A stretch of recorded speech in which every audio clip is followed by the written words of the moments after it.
At the end of the last episode, Sika and Amu were chosen to perform a ritual in the forest, but along the way they found a magic circle that teleported them into a dungeon. We learned that Amu was cursed when she joined the academy. Seika helped her to contain it, and they managed to clear the dungeon and defeat the Nada boss, picking up a mithril sword and magic ring for their troubles. Seika figured out it was Professor Cordell who was behind cursing Amu, and when he confronts him about it, the professor tried to curse him. But Seika used his counter-curse technique from his previous life to reflect the effects back onto the professor. 1 year has passed, and things have been peaceful. The students are having another feast. Amu thanks Ether for helping her with her studies over the year, and she is glad she gets to enjoy the food since the demons interrupted last time. Seika watches over the school using his talismans just in case, but he suddenly gets approached by the vice principal. He gets told that he and Effa need to see the principal. Amu jokes about him getting expelled, and Seika feels something is off. Effa wonders what the principal is like, because the vice principal was the one running the school. As they enter the office, they find a small dwarf woman.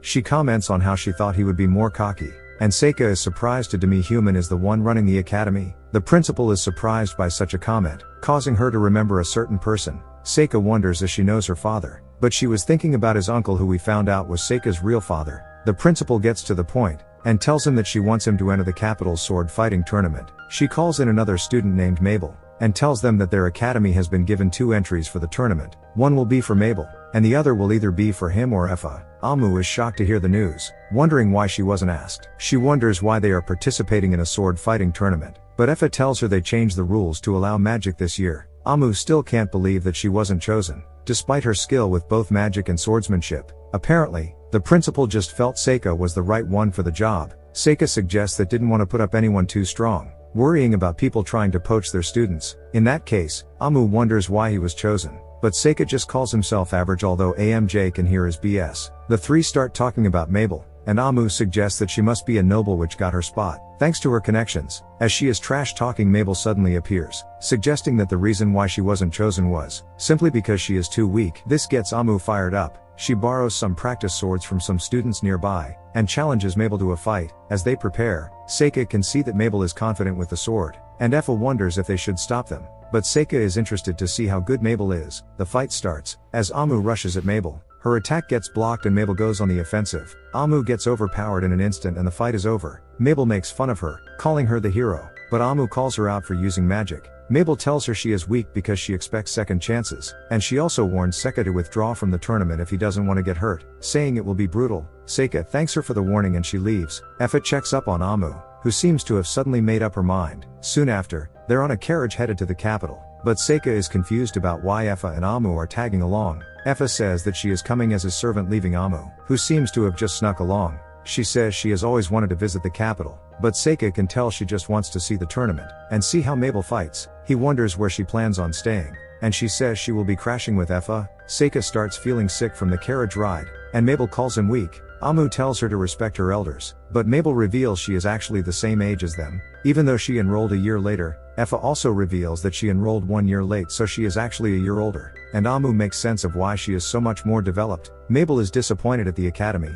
saying that everyone acts like children including Seika, but Seika points out that's because they are still children. They finally arrive in the capital, and Seika is sick from the ride. Mabel has already left, and Effa suggests that he should go to the interest, but Seika insists on going to the arena to check out the tournament bracket. He finds that if they both win, he will face Mabel in the semifinals. After checking out the bracket, Seika decides to go and rest at the end. Effa wants to accompany him, but he tells her to go explore the city. Amu suggests that he needs his special alone time, but he tells her not to be weird. After they leave, Seika prepares to find out why the principal insisted on choosing him for the tournament. The day of the tournament arrives, and the announcer talks about how the rules were changed to allow magic, and around half the participants are mages. The participants have a special amulet that absorbs damage for the fighters, but if it breaks, the match is over. Seika sees this as a way the tournament is trying to prevent casualties. Seika is introduced in the first match, and his opponent is an ex-noble mercenary nicknamed the Godspeed Bulldog. He is a pure swordsman, known for his impressive speed. He was expelled from his family for his bad behavior, so he considers himself lucky to have Seika as his opponent, since he has a grudge against novels.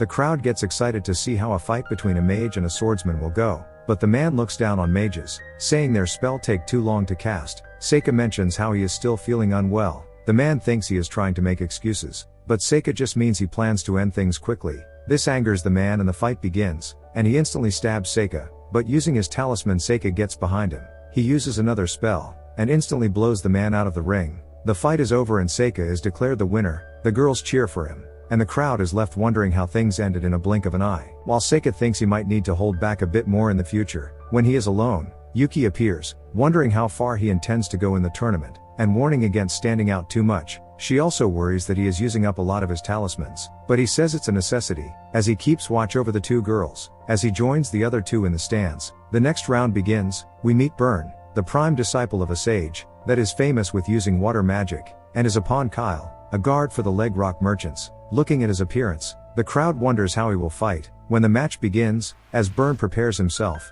he suddenly notices Kyle's Claire. Saikyou realizes something is off and tries to get a better view. Kyle slowly approaches as Burn stands completely frozen. Saikyou sees the fear in Burn's face, and Kyle just walks up and stabs him. Blood goes everywhere, and the crowd is shocked and confused, but despite the casualty, they all cheer for the spectacle except for the trio. Saikyou gets a closer look at Kyle, and sees that he wields an evil eye, which gives him the ability to hack people with a single glance. But that's where this part ends. As always, if you like what you see, subscribe to the channel,